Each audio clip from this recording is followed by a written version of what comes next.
ఆత్మీయంగా చాలా అభివృద్ధి చెందారు. ముఖ్యంగా పరిశుద్ధాత్మ నడిపింపు వాళ్ళకి ఎక్కువగా ఉండేటువంటి పరిశుద్ధాత్మ నడిపింపు ఉండడం వల్ల వాళ్ళు చాలా దీవించబడ్డారు. పరిశుద్ధాత్మ నడిపింపులో వాళ్ళ జీవితాన్ని కొనసాగించడం వల్ల ఎంతో ఆశీర్వదించబడటం అనేది. అలాగే మనం కూడా దేవుని యొక్క వాక్యం ద్వారా మనం ప్రోత్సహించబడాలి. దేవుని వాక్యం ద్వారా పరిశుద్ధాత్మ నడిపింపులో మన జీవితాన్ని కొనసాగించుకొని దేవుని ప్రయోజనంగా మనం జీవించవలసినటువంటి అవసరం నాకైతే చాలా సంతోషంగా ఉంది. ఎందుకంటే ప్రతి ఒక్కరు కూడా మరి చాలా దూర ప్రాంతాలు చేస్తున్నారు, వడ్డీలు చేస్తున్నారు, చేస్తున్నారు, కడుపులో చేస్తున్నారు.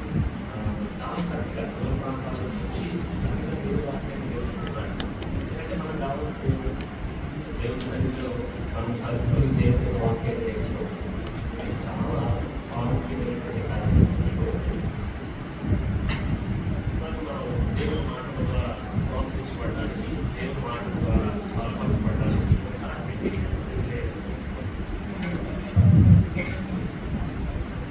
రాకూడదు.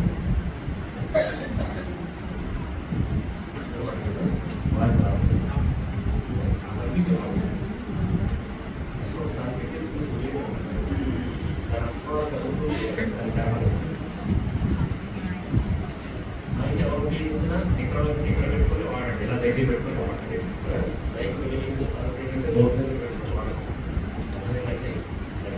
ఇలా పెట్టుకొని వాడండి. ఇక్కడ పెట్టుకున్నప్పుడు దగ్గర పెట్టుకొని మాట్లాడండి.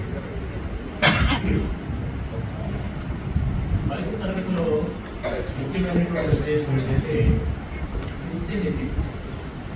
క్రైస్తవుడు అన్న తర్వాత ఒక నీతి ఉంటుంది. ఎలా పడతాలో మనం బ్రతికేట్టుగా మనం నేర్చుకునేటువంటి గొప్ప విషయాలు ఏంటంటే మనం ఎలా జీవించినా పర్లేదులే, ఎలా బ్రతికినా పర్లేదులే, దేవుడు మనం పర్వతాన్ని తీసుకెళ్ళిపోతాడు అనేటువంటి ఒక చెడ్డ అభిప్రాయాలు మనుషుల్లో ఉంది. కానీ దేవుడు అలా చెప్పలేదు. క్రైస్తవుడు అన్న తర్వాత ఒక నీతిని పాటించాలి.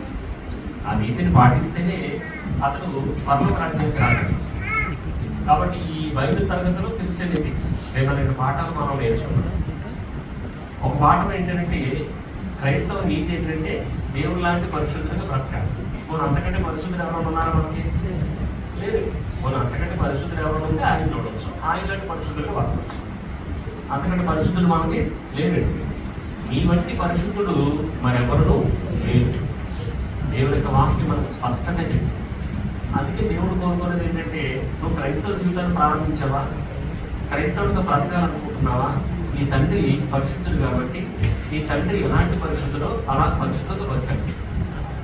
అది క్రిస్టియన్ ఎథిక్. క్రైస్తవుడికి నీతి. ఒకవేళ పరిశుద్ధుడు కాలేదు అతను క్రైస్తవుడు కాదండి. పరిశుద్ధత లేదు వాళ్ళ దగ్గర, క్రైస్తవులు కాదండి. ఒక మాట ఏమీ లేదు. ఏదో మనం ఒక్కటిగా ప్రార్థనలకి వెళ్ళొచ్చు. కానీ క్రైస్తవుడు అంటే అర్థం ఏంటంటే దేవుని నీతిని కలిగినప్పుడు మాత్రమే క్రైస్తవుడు అన్నమాట. అర్థమైందండి? అలాగే అది నిన్న మొదటి పాఠంగా నేర్చుకున్నాం. రెండో పాఠం ఏంటంటే మనం నేర్చుకున్నటువంటి దీని క్రైస్తవ సమాజంలో ఉన్నటువంటి ఒక భయంకరమైన బాధ ఏంటంటే అసలు విగ్రహానికి సర్వోన్నతుడైనటువంటి దేవునికి కూడా ఒక వ్యత్యాసం ప్రజలకు అర్థం కావడం లేదు. దేవుడు విగ్రహం ఒకటే, దేవుడు ఎలాంటి వాడు, విగ్రహాలు కూడా అలాంటివే అనేటువంటి ఒక తప్పుడు అభిప్రాయంతో విగ్రహాలకు బలిగా అనిపించిన వాటిని మనం తినేయచ్చు, విగ్రహాలని కూడా ఆరాధించేయచ్చు, ఇటు యెహోవా దేవుడిని కూడా ఆరాధించవచ్చు. అర్థమైందండి? ఈ మధ్యన కొంతమంది చెప్తున్నారు లక్షవారం ఏమో హిందూ దేవుడిని ఆరాధించండి, శుక్రవారం ముస్లిం దేవుడిని ఆరాధించండి, శనివారం ఆదివారం ఏమో క్రైస్తవ దేవుడిని ఆరాధించండి. భయంకరం భయంకరం. అంటే ఏది అర్థం కాలేదు ప్రజలకి? విగ్రహానికిను సర్వశక్తి సంపన్నుడైనటువంటి దేవునికి ఉన్నటువంటి తేడా అర్థం కావడం. అంచేత ఇప్పుడు యూట్యూబ్స్లో కానీ లేకపోతే మహాసభల్లో కానీ ఎక్కడికక్కడ డిబేట్స్ అయితేనంటే విగ్రహానికి బలిగా అర్పించిన వాటిని మనం తినొచ్చా తినకూడదా, దీని మీద చాలా వాదనలు చెందైపోతుంది. వాదన పెట్టుకోవాల్సినంత సబ్జెక్ట్ కాదు వాక్యం తెలిసినోడైతే, సవాలు చేసుకోవాల్సినంత సబ్జెక్ట్ కాదు వాక్యం తెలిసినోడైతే. అంచేత వాక్యం తెలిసినటువంటి వాడు ఏం చేస్తాడు? చక్కగా దేవుడి వాక్యాన్ని పరిశోధన చేస్తే దాని నుంచి బోర్డు సంకటం నేర్చుకుంటాడు, ఆత్మీయంగా మేల్కొనడానికి అవకాశం ఉంటుంది. కాబట్టి ఈరోజు అంటే నిన్న మనం ఆలోచించిన ఒక విషయం ఏంటంటే, విగ్రహానికి బలిగా అనిపించిన వాటిని తినొచ్చా తినకూడదా అనేది మనకు తెలియాలంటే దేవుడు ఎలాంటి కూడా మనకు తెలియాలి. దేవుడు ఎవరని చెప్పి మనం చూసామండి, ఆయన అదృశ్యుడండి. అదృశ్యుడు అని అంటే అర్థం ఏంటనమాట, ఆయన కంటికి కనబడటం, తర్వాత ఆయనకు ఒక రూపం లేదు. ఒకవేళ రూపాన్ని ఏదైనా మీరు ఏర్పాటు చేశారు అని అంటే దేవుని యొక్క స్థాయిని మీరు దిగజార్చేస్తున్నారని గమనించండి. దేవుడు ఎంతటి స్థాయిలో ఉంటున్నాడో ఆ స్థాయిని దిగజార్చేటువంటి అధికారం దేవుడు మనకు ఇవ్వలేదు. అర్థమవుతుంది మీకు ఏమన్నా? ఇప్పుడు ఒక ఆఫీస్ ఉందండి, ఒక ఆఫీసులో ఒక గవర్నమెంట్ ఏం చేస్తుందంటే ఒక ఆయన్ని ఆ ఆఫీస్కి మేనేజర్గా ఎన్నుకుందండి. స్టాఫ్ అంతా బయలుదేరి అన్నారు, నువ్వు మేనేజర్గా మాకు ఉండడానికి వీల్లేదు, నువ్వు మా ఆఫీస్లో అటెండర్గానే ఉండడానికి అర్హుడివి అన్నారండి. కుదురుతుందా? ఆయన పరీక్షలు కానీ, ఆయన చదువులు కానీ, ఆయన సంస్కారం కానీ, ఆయనకున్న జ్ఞానం కానీ ఇదంతా ప్రభుత్వం చూసి ఆయన ఏం చేసిందండి, మేనేజర్ క్యాడర్లో పెట్టింది. కానీ మన జ్ఞానంతో మనం ఆలోచించి మనం ఏమంటున్నాం, అలా కాదు, నువ్వు ఎక్కడ ఉండాలి, ఒక అటెండర్గా ఉండాలని అని అంటున్నావు. కుదురుతుందా? అంచేటప్పుడు దేవుని యొక్క స్థాయిని మనం ఏం చేస్తున్నామనంటే దిగజారు చేస్తున్నాం. అందుకే దేవుడు ఏం చేశాడంటే బైబిల్ గ్రంథంలో దేవుడి గురించి దేవుడు బయలుపరుచుకున్నాడు. దేవుడు ఎలాంటి వాడు అనమాట, ఆయన అదృశ్యుడైనటువంటి దేవుడు అండి. అదృశ్యుడైనటువంటి దేవుడు కంటికి కనబడ్డం. విశ్వాసము అనేటువంటిది దేవుని యొక్క అదృశ్య లక్షణములను మీరు నమ్మిన దాని మీద ఆధారపడుతుంది. విశ్వాసం అంటే ఓడకనే వచ్చేదండి, అర్థమవుతుందండి. విశ్వాసం నమ్మకం అనేటువంటిది రావచ్చేమో, కానీ విశ్వాసం అనేటువంటిది ఓడకనే రాదు. విశ్వాసం అనేటువంటిది ఒక మనిషి జీవితానికి ఎట్లా వస్తుంది అని అంటే అదృశ్యుడైనటువంటి దేవుడిని మీరు నమ్మినప్పుడే ఆ విశ్వాసం మన జీవితాల్లోకి వచ్చేటువంటి. అందుకే అపోస్తలుడు కూడా యేసు ప్రభు దగ్గరికి వెళ్ళి మా విశ్వాసాన్ని వృద్ధి పొందించు అని అడిగారు. అర్థమవుతుందండి. ఎందుకని? విశ్వాసం లేకపోతే దేవునికి ఇష్టలుగా బ్రతకలేము. విశ్వాసం లేకపోతే దేవుని సన్నిధానానికి మనం చేరలేమండి. కాబట్టి మా విశ్వాసాన్ని వృద్ధి పొందించు, మా విశ్వాసంలో మేము అభివృద్ధి చెందాలి అని చెప్పి కోరుకున్నారు. కాబట్టి ఈ రోజున మన విశ్వాసం దేని మీద ఆధారపడి ఉంటుందంటే ఆయన అదృశ్యుడు అనేటువంటి దానిని నమ్మిన దాని మీద మనలో పెంచుకున్నటువంటి విశ్వాసం ఆధారపడి ఉంది.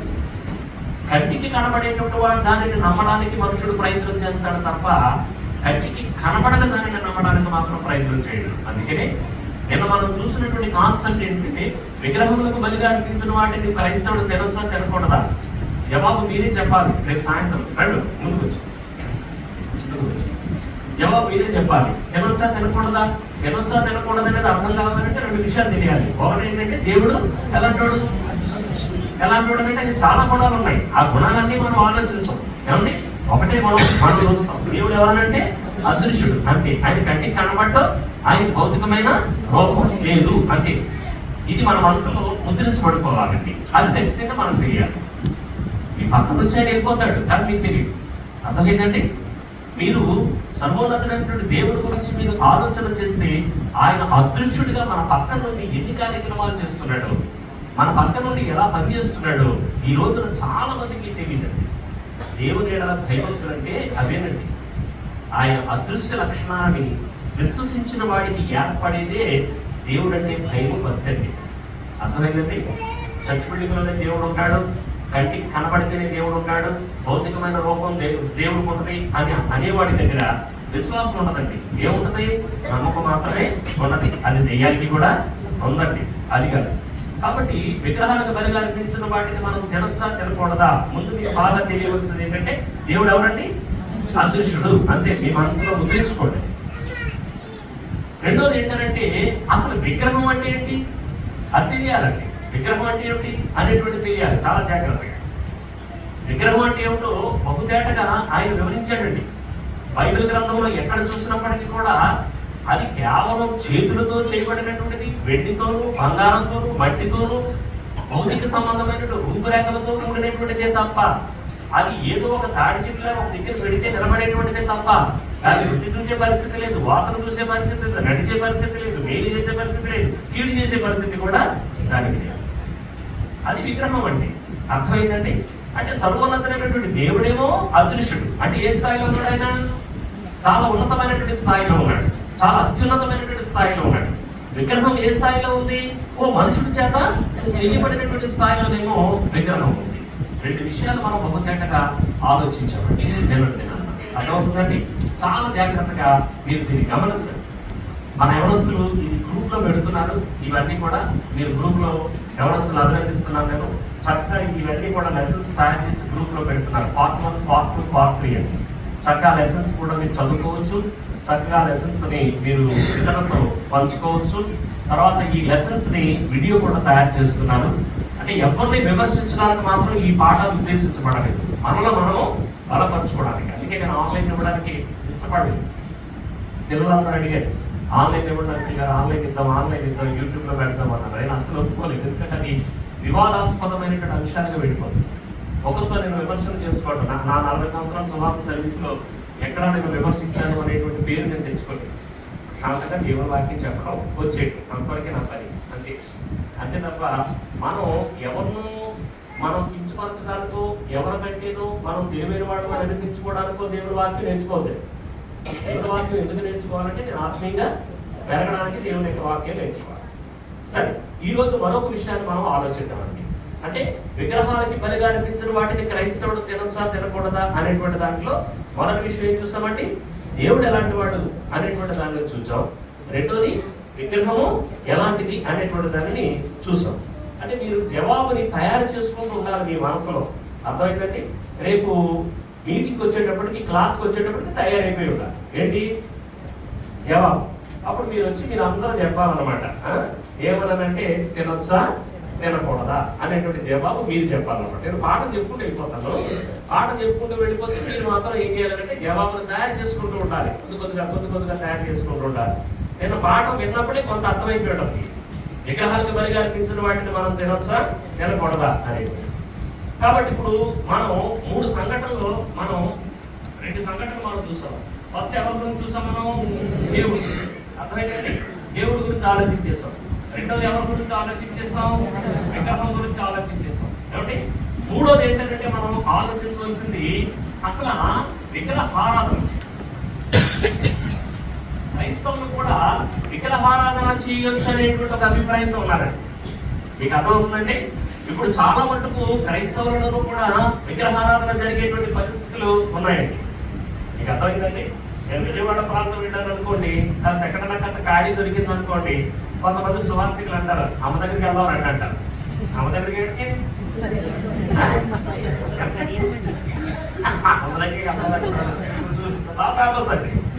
అక్కడ దగ్గరే, ఆ పక్కనే ఉంటుంది నాకు హోటల్. ఆ హోటల్లో ఉంటాను. హోటల్ కేర్ ఉంటుంది, పక్కనే దగ్గరే అనమాట. అమ్మ దగ్గర తీసుకెళ్తాను అంటారు. అంచేత నేను వెళ్ళడానికి ఇష్టపడ్డాను. చాలా మంది గుణదల వెళ్ళాలని, లేకపోతే ఇక్కడెక్కడ గౌరీపట్నం వెళ్ళాలని, అక్కడికి వెళ్ళి చందాలు వేసుకోవాలని, అక్కడికి వెళ్ళి పువ్వు కొట్టించుకోవాలని, అక్కడికి వెళ్ళి భోజనాలు పెట్టాలని. ఏమంటే మెదక్లో చాలా పెద్ద చర్చ్ అండి. అర్థమైందండి? నాగపట్నం ఒకటి. అర్థమైందండి? చాలా పెద్ద చర్చెస్ అనమాట. అక్కడికి వెళ్ళిపోతే మాకు పాప విమోచన దొరికేస్తుంది అని. అర్థమవుతుందండి? ఇలాంటి ఒక భయంకరమైనటువంటి బోధలు ఉన్నాయండి. అంటే క్రైస్తవుడికి ఉన్నటువంటి ఒక ఆలోచన ఏంటంటే క్రైస్తవుడు అయిపోయినా కూడా మనము విగ్రహారాధన చేయొచ్చు అనేటువంటి ఒక అభిప్రాయం ఉందండి. సరే, ఇప్పుడు మనం చూసిన విషయం ఏంటంటే దేవుడు తనను తాను బయలుపరుచుకున్నాడు. ఏమని? నేను అదృశ్యుడి అని బయలుపరుచుకున్నాడు. రెండోది విగ్రహం అంటే ఏం చెప్పేశాడు? ఇది జస్ట్ చేతులతో చేయబడినది మాత్రమే, అది మేలు చేయదు, అది కీడు చేయదు, ఎవరికి అది ఉపయోగం లేదు. అర్థమైందండి? ఆ విషయాన్ని విగ్రహాల గురించి చెప్పేశాడు. కాబట్టి మూడోది ఏంటంటే మనం ఆలోచించవలసింది క్రైస్తవుడు అనేటువంటి వాడు అసలు విగ్రహారాధన అనేటువంటిది చేయొచ్చా? ఒకవేళ సిలువ బొమ్మే పెట్టుకోండి, సిలువ బొమ్మే పెట్టుకోండి, లేకపోతే యేసు ప్రభు యొక్క ఫోటోలే పెట్టుకోండి మీ ఇంట్లో. ఈ యేసు ప్రభు ఫోటోలు అనేటువంటివి పెట్టుకోవచ్చా? మరియమ్మ ఫోటోలు పెట్టుకోవచ్చా?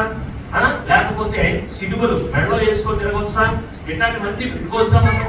అది ఇవన్నీ కూడా దేనికి సంబంధించినవి అంటే విగ్రహానికి సంబంధించినవి. ఈ కార్యక్రమాలు అసలు క్రైస్తవుడు అనేటువంటి వాడు విగ్రహారాధన చేయవచ్చా చేయకూడదా? అర్థమవుతుందండి? అంటే దేవుడు తన గురించి తానే చెప్పుకున్నాడు, విగ్రహాల గురించి ఏం చెప్పాడు, తర్వాత మూడోది ఏంటంటే అసలు విగ్రహారాధన గురించి దేవుడు ఏమని చెప్తున్నాడు. చాలా జాగ్రత్తగా ఆలోచిద్దాం. అప్పుడు 4వ పాయింట్ మనం చూద్దాం. ఏ పాయింట్ అంటే విగ్రహములకు బలిగా అర్పించిన వాటిని తినొచ్చా, అది 4వ పాయింట్ అనమాట. అర్థమవుతుందండి. బైబిల్లో ప్రారంభం నుంచి కూడా దేవుడు విగ్రహారాధన గురించి తన పిల్లలకు నేర్పుకుంటూనే వచ్చాడు. చాలా జాగ్రత్త. అంటే బైబిల్లో కొన్ని టర్మ్స్ మీకు చాలా జాగ్రత్తగా గ్రహించాలండి. ఒక విషయాన్ని మనం బైబిల్లో చదువుతున్నప్పుడు అక్కడ రెండు విషయాలు చూడాలి. అక్కడ ఈ మాట ఎందుకు చెప్పబడింది, అక్కడ సందర్భం ఏంటి, అక్కడ విషయం ఏంటి, ఈ రెండింటిని ఆలోచించాలి. ఏదో ఒక సందర్భం లేకుండా ఆ మాట దేవుడు చెప్పడు. తర్వాత ఏం మాట చెప్పాడు, అక్కడ ఏ సందర్భంలో చెప్పాడు ఈ మాట, ఈ రెండింటిని కూడా మనం ఆలోచిస్తేనే తప్ప దాన్ని మనం అప్లై చేసుకోవడానికి అవకాశం లేదు. మీకు అర్థమవుతుందండి. కాబట్టి ఇప్పుడు మనం చూద్దామండి అసలు విగ్రహారాధన గురించి మరి దేవుడు పరిశుద్ధ గ్రంథంలో ఏమని చెబుతున్నాడు అసలు. అప్పుడు దాన్ని బట్టి రేపు ఫైనల్ గా ఒక జవాబు తెచ్చేసుకొని మన గృహాలకు మనం వెళ్ళిపోదామండి, హ్యాపీగా వెళ్దామండి. ఓకేనండి. రైట్. 3వ పాయింట్ ని మనం చూద్దామండి. చూడండి, ఆది కాండము జాగ్రత్తగా ఆలోచన చేద్దాం. ఆది కాండము 35వ అధ్యాయము, ఆది కాండము 35వ అధ్యాయము 2వ వచనాన్ని మనం జాగ్రత్తగా చూద్దామండి. జాగ్రత్తగా చూడండి. అంటే ఎక్కడి నుంచి వస్తుంది ఇది, ఎక్కడి నుంచి వస్తుంది? ఇతరుల యుగాల నుంచి కూడా ఈ వాస్తవాన్ని చెప్పుకుంటూనే వస్తున్నాడండి. ఎవరు? దేవుడండి. దేని గురించి అంటే తన గురించి తాను చెప్పుకున్నాడండి. రెండోది విగ్రహాల గురించి చెప్పాడండి. మూడోది దేని గురించి చెప్తున్నాడండి? విగ్రహాల గురించి కూడా చెప్తున్నాడండి. అర్థమవుతుందండి. చాలా జాగ్రత్త. దేని గురించి చెప్తున్నాడండి? విగ్రహారాధన గురించి చెప్తున్నాడు. విగ్రహారాధన చెయ్యొచ్చని చెప్తున్నాడా క్రైస్తవుడు? విగ్రహారాధన చేయకూడదని చెప్తున్నాడా క్రైస్తవుడు? అర్థమవుతుందండి. చాలా జాగ్రత్తగా మీరు ఆలోచిస్తే దాన్ని బట్టి మీకు చాలా అవగాహన వచ్చేటువంటి అవకాశం ఉంది. ఇప్పుడు యాకోబు అంటున్నాడు ఇక్కడ 35వ అధ్యాయం 2వ వచనంలో 2-3 వచనాలు. యాకోబు తన ఇంటి వారితో, అంటే వాడు విశ్వాసలా కాబట్టి యాకోబు విశ్వాసి. కాబట్టి ఇప్పుడు విశ్వాసి అయినటువంటి యాకోబు తన ఇంటి వారందరినీ విశ్వాసంలో నడిపించుకోవాలని అనుకుంటాడా, లేకపోతే విగ్రహాలలో నడిపించుకోవాలనుకుంటాడా? కాబట్టి ఇప్పుడు యాకోబు ఏమంటున్నాడంటే, యాకోబు తన ఇంటి వారితోనూ తన యొద్దనున్న వారందరితోనూ మీ యొద్దనున్న అన్య దేవతలను పారవేసి మిమ్మును మీరు శుచిపరుచుకొని మీ వస్త్రములను మార్చుకొనండి. అర్థమైందా? ఏం చెప్తున్నాడండి యాకోబు తన కుటుంబానికి? రాజబాబు గారు ఏం చెప్తున్నాడు సార్ యాకోబు గారు? ఏం సార్ వస్త్రం మార్చుకున్నాడు అంటే ఏమంటున్నాడండి యాకోబు గారు? అంటే పితృలోనే తన పిల్లలకి ఆయన చెప్పేసాడండి. కాబట్టి ఇప్పుడు యాకోబు నివసించేటువంటి ప్రాంతంలో యాకోబు మామగారు ఎవరండి? లాబాను విశ్వాస విగ్రహాలను ఇక్కడ యెహోవా దేవుని ఆరాధించేవాడు. విగ్రహాలను అర్థమవుతుందండి. రాహేలు వచ్చేటప్పుడు ఏం దొంగతనం చేసుకొని వచ్చిందండి? తన తండ్రి ఎంత ఉన్నటువంటి విగ్రహాలను దొంగతనం చేసుకొని వచ్చిందండి. అర్థమైందండి. కానీ తనకు ఒక విషయం తెలుసు. ఏంటంటే అబ్రహాము దేవుడు చాలా గొప్పవాడు అనేటువంటి సంఘటన మాత్రం తెలుసు. కానీ వాడు అబ్రహాము దేవుడిని పూజించినటువంటి వ్యక్తులు కాదు. వాడు ఎవరు పూజించిన వ్యక్తులు? విగ్రహాలను పూజించే వ్యక్తులు. అంటే ఇప్పుడు యాకోబు నివసిస్తున్నటువంటి ప్రాంతం అంతా కూడా ఏదో నిండిపోయిందన్నమాట, విగ్రహాలతో నిండిపోయింది. కాబట్టి యాకోబుకి ఒక ఆలోచన ఉంది. ఏమిటా ఆలోచన? ఎంత చెప్తున్నాడు? ఏమని చెప్తున్నాడంటే, మనం లేచి బేతేలునకు వెళుదాం. నా శ్రమ దినమున నాకు ఉత్తరం ఇచ్చి నేను వెళ్ళిన మార్గమున నాకు తోడైనటువంటి దేవునికి ఏం చేయాలి? ఓ బలిపీఠం కట్టాలి. నా దేవుడికి నేను బలిపీఠం కట్టాలి. ఆ బలిపీఠం కట్టడానికి మనం అందరం వెళతాం. నేను వెళతాను, నాతో పాటు మీరు కూడా రావాలి. అయితే యెహోవా దేవునికి బలిపీఠం కట్టడానికి మనం వెళ్ళాలి అంటే వెళ్ళబోయే ముందు ఒక ముఖ్యమైనటువంటి కార్యక్రమం మన మధ్య జరగాలి. ఏ కార్యక్రమం జరగాలి? ఒక ముఖ్యమైనటువంటి కార్యక్రమం జరగాలి. ఏ కార్యక్రమం జరగాలి అంటే మీ యొద్దనున్న అన్య దేవతలను పారవేసి మిమ్మును మీరు శుచిపరుచుకొని మీ వస్త్రములను మార్చుకొని. అయిందండి. ఒకటి, మీ దగ్గర ఉన్నటువంటి అన్ని దేవతల యొక్క విగ్రహాలు ఏం చేయమంటున్నాడు? వాడిమంటున్నాడు. మిమ్మల్ని మీరు ఏం చేయాలి? శుభ్రం చేసుకోండి అంటున్నాడు. ఒకవేళ ఆ అన్ని దేవతలు పట్టుకున్నప్పుడు మీరు వేసుకున్నటువంటి బట్టలు ఉన్నాయి చూసారా, ఆ బట్టల్ని కూడా ఏం చేయాలి? మార్చేసుకోండి. అర్థమవుతుందండి? అర్థమవుతుందా? అంటే విగ్రహారాధన చేయమంటున్నాడా, విగ్రహారాధన వద్దని చెప్తున్నాడా? అర్థమవుతుందండి మీకు? ఎందుకంటే ఆయన ఒక మాట అంటున్నాడు, నేను చాలా కఠోరమైనటువంటి శ్రమలో ఉన్నప్పుడు సర్వశక్తి సంపూర్ణమైనటువంటి దేవుడు నాకు ప్రత్యక్షమై నాకు ఏ వాగ్దానం అయితే చేసి నీకు తోడైంటానని చెప్పాడు, ఆ దేవుడికి నేను ఏం చేయాలి? బలిపీఠం కట్టాలి. ఆ నిజమైనటువంటి దేవుడికి, అదృశ్యుడైనటువంటి దేవుడికి నేను బలిపీఠం కట్టాలనంటే ముందు మనం చేయవలసిన పని ఏంటంటే మన దగ్గర ఉన్నటువంటి దేవతల విగ్రహాలని ఏం చేయాలి? పడేసేయాలండి. అంటే విగ్రహాన్ని పడేయమంటున్నాడు అని అంటే యాకోబు ఒక విశ్వాసిగా విగ్రహారాధన చేయొచ్చని నేర్చుకున్నాడా, విగ్రహారాధన చేయకూడదని నేర్చుకున్నాడా? అంతే. అంచేత ఒక క్రైస్తవుడికి, ఒక విశ్వాసికి విగ్రహారాధన తగలదు. అంతే. మరి రోజున మనం దేవుని ఆరాధించేటువంటి పరిస్థితుల్లో ఉంటాం, తర్వాత విగ్రహారాధన పరిస్థితుల్లో ఉంటాం. కానీ ఏం చెప్తున్నాడు? నేను యెహోవా దేవునికి బలిపీఠం కట్టాలి. యెహోవా దేవునికి బలిపీఠం కట్టాలనంటే అక్కడ జరగవలసిన కార్యక్రమం ఏంటంటే మన దగ్గర ఉన్నటువంటి విగ్రహాల దేవతల్ని ఏం చేయాలి? మీకు తెలుసో తెలీదు, ఈ బైబిల్ ఎంత చదివారో నాకు తెలియదు. ఒకవేళ యెహోవా దేవుని మీరు కలిగి ఉండి యెహోవా దేవుని మీరు ఆరాధిస్తూ ఒకవేళ ఆ స్థానంలో కానీ విగ్రహానికి కానీ పెట్టి కానీ మీరు బ్రతికితే జీవితాల్లో ఇది కఠోరమైన శ్రమలు. బైబిల్ గ్రంథం అంతా ఇశ్రాయేలుకి దేవుడు ఆ వాస్తవాన్ని వివరించాడు. ఆ వాస్తవాన్ని వాడు గ్రహించలేకపోయాడు, వాడు దాన్ని అర్థం చేసుకోలేకపోయాడండి. చాలా ఇబ్బందులు పాలైపోవడం జరిగింది. అర్థమవుతుందండి? కాబట్టి యాకోబు దగ్గర మనం చూసినట్లయితే సర్వోన్నతుడు దేవుని దగ్గర నుంచి ఆయన నేర్చుకున్నటువంటి మాట ఏంటంటే విగ్రహ దేవతలను మనం ఏం చేయాలి? పడేసేయాలంటే. ఈవెన్ వాటిని పట్టుకున్నప్పుడు మనం వేసుకున్నటువంటి బట్టలు కూడా వద్దు మన దగ్గర. వాటిని బట్టలు కూడా మార్చుకోండి. మిమ్మల్ని మీరు శుభ్రపరచుకోండి. అంటే విగ్రహారాధన ఉండొచ్చా, ఉండకూడదా? చేయొద్దు. విగ్రహాలు పొరపాటున కూడా మన దగ్గర విగ్రహాలు ఉండడానికి వీల్లేదు. విగ్రహాలకు మన జీవితాలు, విగ్రహాలకు ప్రాధాన్యత ఇవ్వడానికి పొరపాటున కూడా మనకు అవకాశం లేదనేటువంటి విషయాన్ని గమనించండి. ద్వితీయోపదేశ కాండము 7వ అధ్యాయము 25వ వచనాన్ని ఒకసారి మనం చూద్దామండి. వారి దేవతల ప్రతిమలను మీ అగ్ని చేత ఏం చేయాలి? అంటే ఏంటంటాడు? ఇప్పుడు విగ్రహారాధన చేయొచ్చు అంటాడా, చేయొద్దు అంటున్నాడా? ఓకేనండి. ఒకప్పుడు మనం ఏం చేసిన వాళ్ళం? విగ్రహారాధన చేసినటువంటి వాళ్ళమే. ఇప్పుడు మనం ఎవరిని ఎరిగినటువంటి వాళ్ళం? దేవుని ఎరిగినటువంటి వ్యక్తులు అండి. దేవుని ఎరిగినటువంటి వ్యక్తులము, దేవుని కలిగినటువంటి వ్యక్తులము. మరి దేవుని ఎరిగి దేవుని కలిగినటువంటి వ్యక్తులుగా మనం ఏం చేస్తున్నాం? అప్పుడు ఇంకా దేనికి ప్రాధాన్యత? విగ్రహారాధనకి ప్రాధాన్యత ఇస్తున్నాడు. అంటే అక్కడ ఏమన్నాడంటే విగ్రహాలను తీసి పడేయమంటున్నాడు. ఏమండి? ఎక్కడ ఏమని చెప్తున్నాడు అని అంటే వారి దేవతల ప్రతిమలను మీరు అగ్ని చేత కాల్చివేయవలను, వాటి మీద ఉన్న వెండి బంగారములను అపేక్షింపకూడదు, నీవు దాని వలన చిక్కుబడుదువేమో కనుక దానిని తీసుకొనకూడదు. ఏలయనగా అది నీ దేవుడికి యెహోవాకు. అంటే విగ్రహారాధన దేవుడికి ఇష్టమా, హేయమా? హేయమంటే ఏమంటే అసహ్యం. అసహ్యం. విగ్రహారాధన చేయటువంటి దేవుడికి అసహ్యం అండి. కాబట్టి ఇప్పుడు యాకోబు దగ్గర చెప్పినటువంటి మాట ఏమిటంటే విగ్రహాలు ఏం చేయాలి? మనం పడేయండి అన్నాడు. ఇప్పుడు ఇక్కడ ఇశ్రాయేలు ప్రజలకు దేవుడు చెబుతున్నటువంటి మాట ఏమిటంటే ఆ విగ్రహాలను మీరు ఏం చేయాలి? ఏం చెప్పారండి?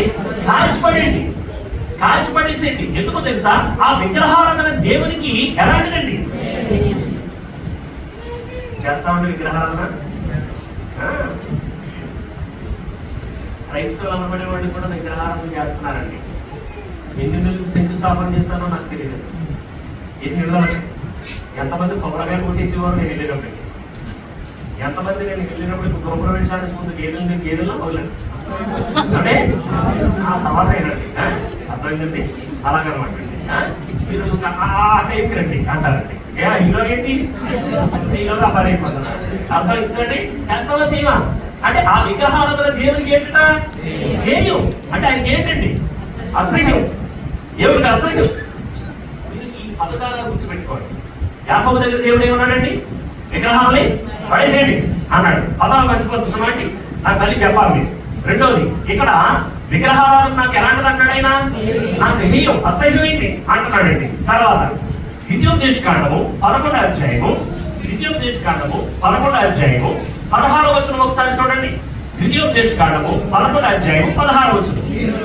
నీ హృదయము మాయలలో చిక్కి త్రోవ విడిచి ఇతర దేవతలను పూజించి వాటికి నమస్కరింపకుండా మీరు జాగ్రత్త పడుడి. అంటే విగ్రహాలను చేయొచ్చా చేయకూడదా? విగ్రహాలకు మీరు నమస్కరించకుండా మీరు ఏం పడాలి? జాగ్రత్త పడండి. జాగ్రత్త ఎవరు చెప్తారండి? అంటే అపాయంలో పడిపోతారేమో అని మనం ఏమంటాం? పిల్లలు స్కూల్కి వెళ్ళిపోతున్నాను అనుకోండి, కానీ వెళ్ళిపోతున్నాను, మళ్ళీ వెళ్ళిపోతున్నాను అని ఏమంటాం మనం? జాగ్రత్త అంటాం. జాగ్రత్త ఎందుకంటాం మనం? వాడు అపాయంలో పడిపోయే అవకాశం ఉంది, ఇబ్బందులు పడిపోయే అవకాశం ఉంది. కాబట్టి మనం ఏం చేస్తాం? జాగ్రత్త అంటాం. అంటే వీళ్ళ దగ్గర ఉన్నటువంటి సమస్య ఏంటనమాట? ఎక్కడి నుంచి వచ్చారు వీళ్ళు? ఎక్కడి నుంచి విడుదల పొందారు? ఇశ్రాయేలు ఐగుప్తు దేశాల నుంచి విడుదల పొందారు. ఐగుప్తు దేశంలో ఉన్నటువంటి ఏంటి?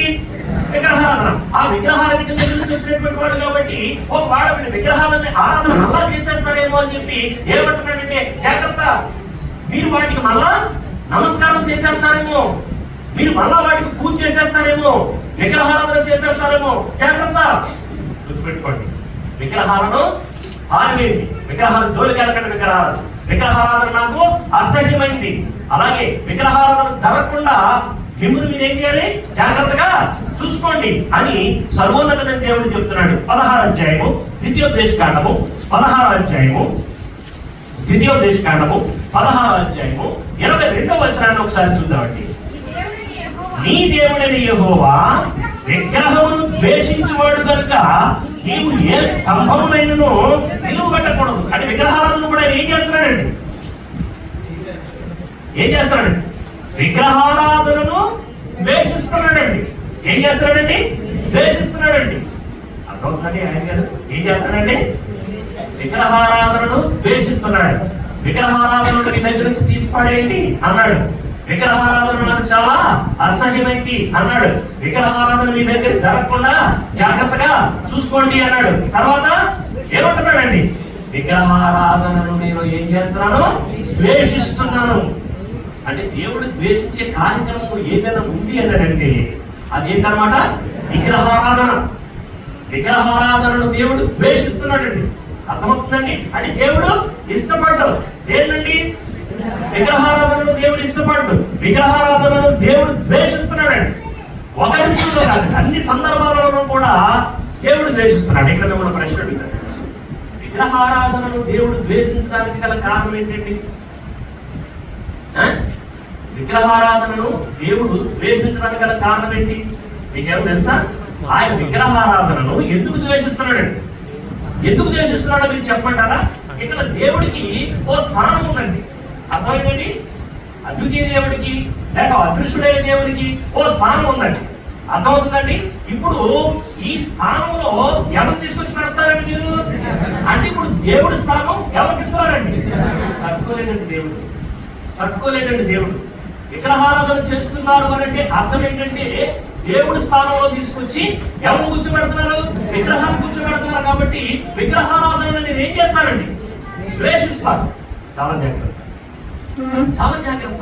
విగ్రహారాధనను ఎంత ఖండించుకుంటూ వచ్చాడో పాతర కాలం నుంచి కూడా దేవుడు క్రొత్త నిబంధన కాలం వరకు కూడా, క్రీస్తు శకం వరకు కూడా, సంఘాలలోనూ కూడా ఈ కార్యక్రమాన్ని జరిగేటువంటి విషయాన్ని సర్వోన్నతమైన దేవుడు ఖండించుకుంటూనే వచ్చాడండి.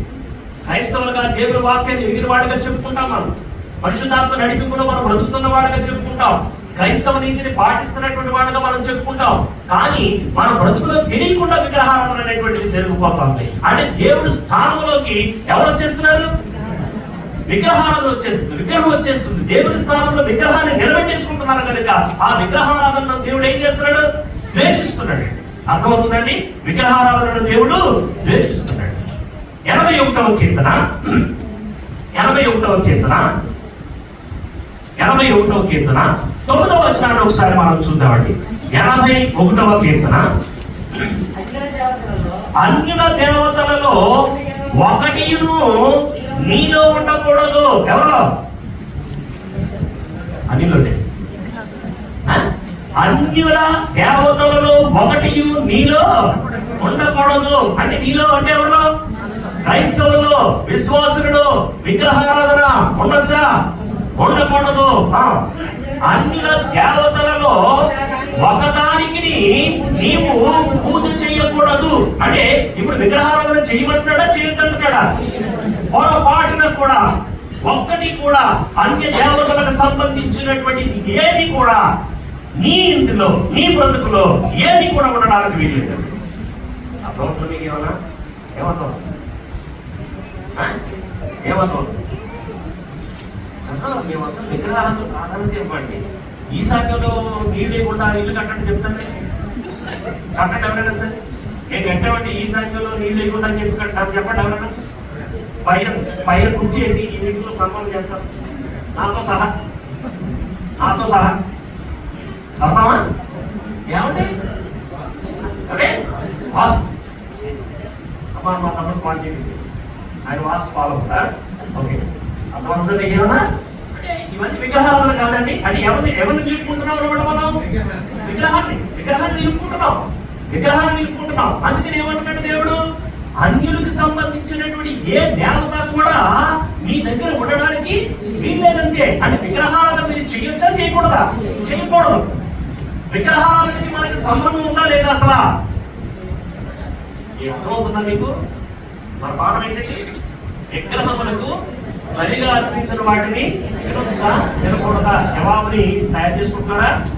అందుకోవాలి. నిన్నటి నుంచి నేను వంట ప్రారంభమైంది. జవాబు వంటకం రేపు పూర్తవుతుంది. కింద వంట. కాబట్టి విగ్రహారాధన గురించి దేవుడు ఎలా ఖండిస్తున్నాడో ఒకసారి చూడండి. యెషయా గ్రంథము 42వ అధ్యాయము. యెషయా గ్రంథము 42వ అధ్యాయం ఒకసారి మనం జాగ్రత్తగా ఆలోచన చేద్దామండి. ఏమంటున్నాడు ఒకసారి చూడండి. యెషయా గ్రంథము 42వ అధ్యాయము 8వ వచనాన్ని ఒకసారి మనం చూద్దామండి. ఎవరండి? యెహోవాను నేనే. ఎవరు గారు? ఎవరండి? యెహోవాను ఎవరండి? ఆయన అంటున్న మాట యెషయా అన్నాడండి. మాట అన్నాం. దేవుడే తన గురించి తాను చెప్పుకున్నాడండి. ఏమని?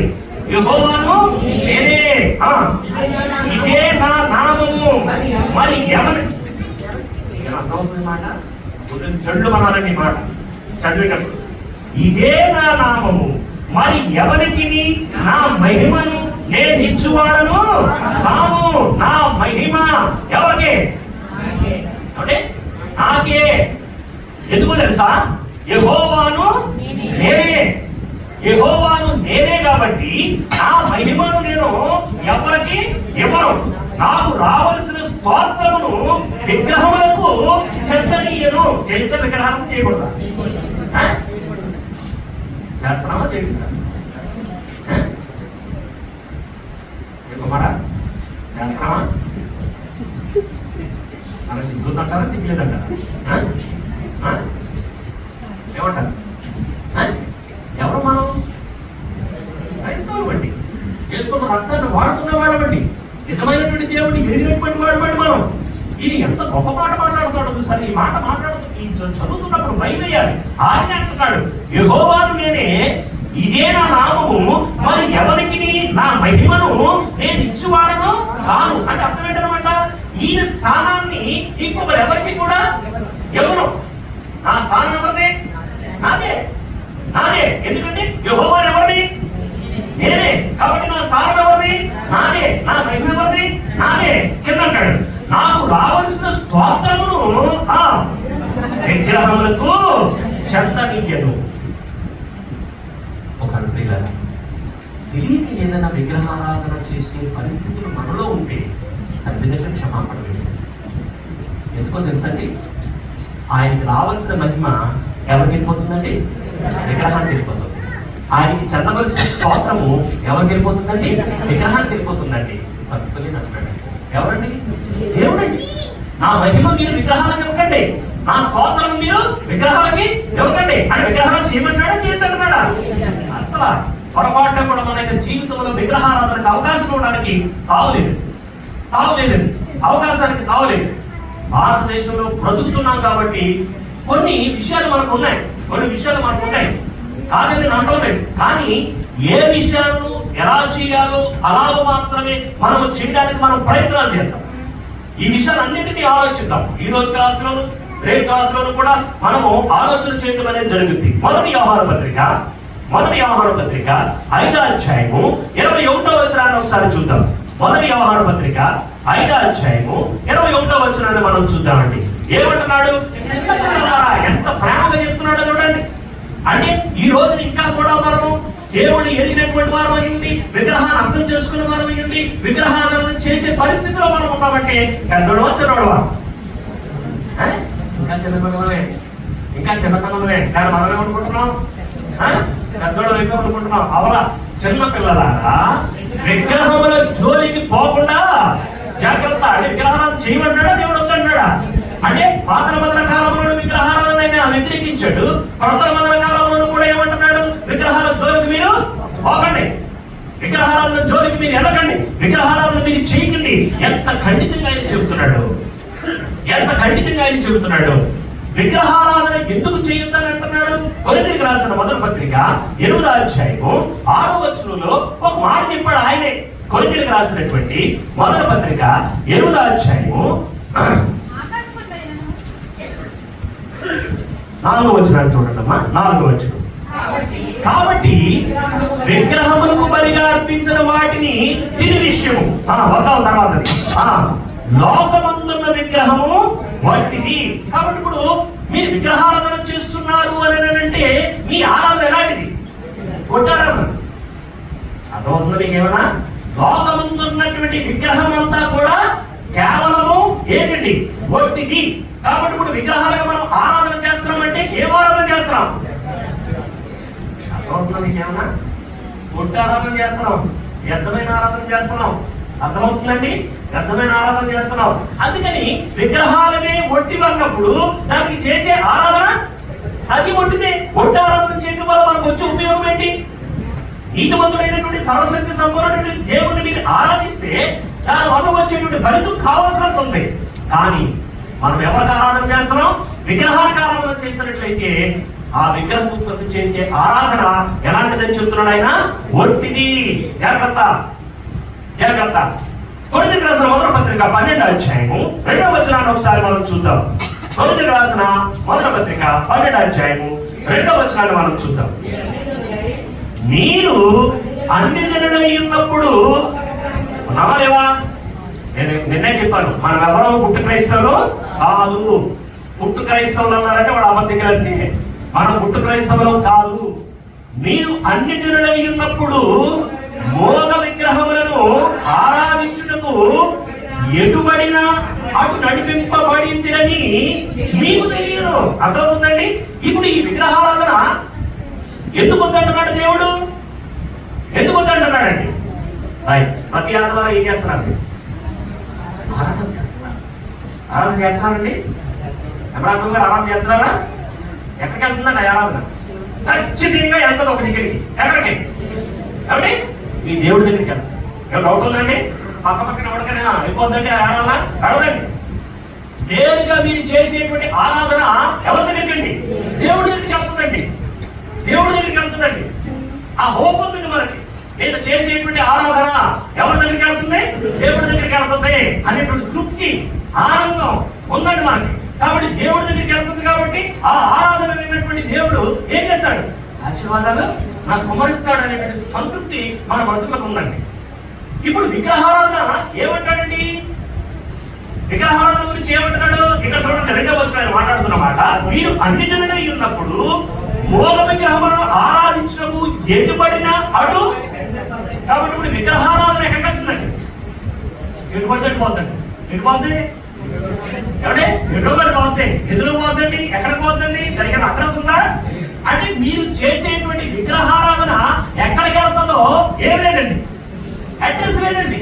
ఇప్పుడు ఆదివారం మీరు చేసేటువంటి ఆరాధన దేవుడు ఆత్మ కనుక ఆయన ఆరాధించేవారు ఆత్మతోనూ సత్యముతోనూ ఆరాధించాలి. కాబట్టి మీరు చేస్తున్న ఆరాధన ఖచ్చితంగా ఎక్కడికి వెళ్తుందండి? దేవుడి సింహాసనాన్ని చేరుతుందండి, దేవుడి దగ్గరికి వెళ్ళిపోతుందండి. ఆ ఆరాధనని ఆస్వాదించి వెంటనే ఏం చేస్తున్నాడండి? నా బిడ్డలను ఆరాధించారని చెప్పి ఎవరికి ఏ ఆశీర్వాదం కావాలో ఆ ఆశీర్వాదాలు పంపించేస్తున్నాడండి. మరి ఇప్పుడు ఈ విగ్రహాలను ఎక్కడికి వెళ్తుందండి? ఎటుబడి వెళ్ళిపోతుందండి. ఎటుపోతుందండి? ఎక్కడికి వెళ్తుందండి? ఎవరి దగ్గరికి వెళ్తుందండి? ఏమన్నా? కాబట్టి ఎటుబడితే పోతున్నటువంటి ఈ విగ్రహారాధన చెయ్యమంటున్నాడా ఆయన? వద్దంటున్నాడా? ఒక అడ్రస్కి వెళ్తున్నటువంటి ఆరాధన మాత్రమే చేయాలి. కాబట్టి ఎటుబడితే అడిపోతున్నటువంటి ఆరాధన చేయమని మాత్రం దేవుడు లేఖనాల్లో మనకు చెప్పడం లేదండి. ఒక అడ్రస్ ఇచ్చాడు ఆయన మనకు.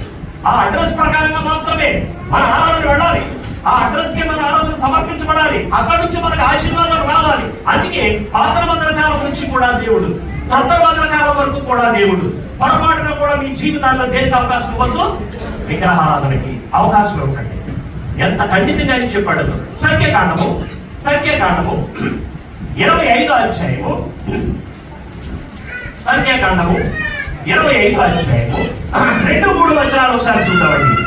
సంఖ్యాకాండము 25వ అధ్యాయము 2-3 వచనాలు. ఆ స్త్రీలు తమ దేవతల బలులకు ప్రజలను పిలువగా వీరు భోజనం చేసి వారి దేవతలకు ఏం చేశారు? ఏం జరుగుతుందండి? ఏం జరుగుతుందండి? ఒకటి, దేవతలకు బలులకు ప్రజలను పిలువగా వీరు భోజనం చేసి, అంటే ఒకటి విగ్రహారాధన చేస్తున్నారు. రెండోది విగ్రహాలకు బలిగా అర్పించిన వాటిని తింటున్నారు. వారి దేవతలకు ఏం చేస్తున్నారు? నమస్కారం చేస్తున్నారు. అటు ఇశ్రాయేలీయులు ఐగుప్తీయులతో కలుసుకునేందున వారి మీద యెహోవా కోపము, అంచేత వీళ్ళు చేసినటువంటి ఈ విగ్రహాల వల్ల దేవుడికి ఆనందం వచ్చిందా? కోపం వచ్చేసిందా? అబ్బో, కోపము ఏమైందట? రగులు కొంది. రగులు పట్టండి. కాబట్టి విగ్రహారాధన గురించి దేవుడు చెబుతున్నటువంటి సమాచారం ఏంటి? చేయమన్నాడా వద్దంటాడు? చేయమన్నాడా వద్దంటాడు? ఎక్కడ పోలక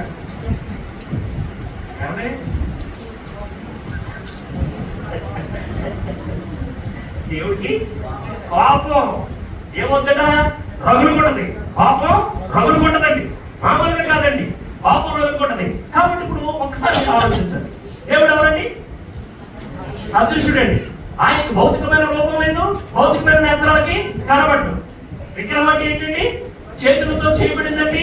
దానికి రుచి లేదండి, వాసన లేదండి, నేరు చేయదండి, కిరీటి చేయదండి. వెండితోనూ బంగారంతోనూ మట్టితోనూ రాయితోనూ చేయబడిందండి. తర్వాత విగ్రహారాధన ఏమంటాడండి? పొరపాటున కూడా వద్దు, అది నాకు అసహ్యం, దాన్ని మీరు వ్యతిరేకించండి, విగ్రహారాధన చేయవద్దు అని ఖండితంగా దేవుడు ఆజ్ఞాపించేశాడు. 3 విషయాలు మనం చూసాం. ఒకటి, దేవుడు ఎంత గొప్పవాడో చూసాం. విగ్రహం ఎలాంటిదో చూసాం.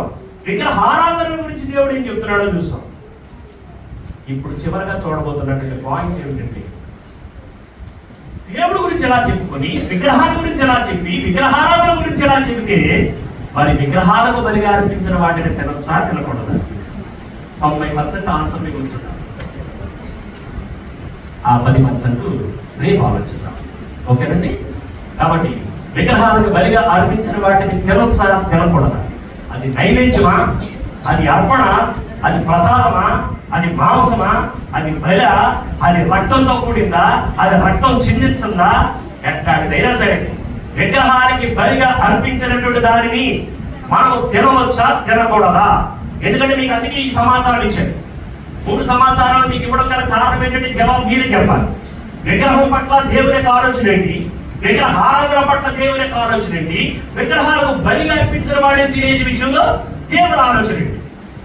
అది దేవుని సిద్ధమైతే రేపు మనం ఆలోచిద్దాం. 5 నిమిషాలు ఎక్కువ సమయం తీసుకున్నాను, రేపు మరణించాలని మనకు కోరుతున్నాను. ఈ పాఠాన్ని చాలా జాగ్రత్తగా ఆలోచించాలి. అర్థమవుతుందండి మీకు? చాలా జాగ్రత్తగా ఆలోచించాలి. పొరపాటున కూడా ఈ థాట్లోంచి మీరు బయటికి వెళ్ళారంటే విగ్రహాలకు బలిగా అర్పించిన వాటిని తినొచ్చా తినకూడదా అనేటువంటి స్పష్టంగా మనకు అర్థం కాదు. ఇప్పటికే మీకు చాలా మటుకు అవగాహన వచ్చుండాలి. రేపు 4వ పాయింట్ ఆలోచించి ఈ పాఠాన్ని మనం ముగిద్దాం. ఎంతవరకు శ్రద్ధగా ఆలోచించిన మీ అందరికీ ప్రత్యేక వందనాలు తెలియజేస్తూ ముగిస్తున్నాను.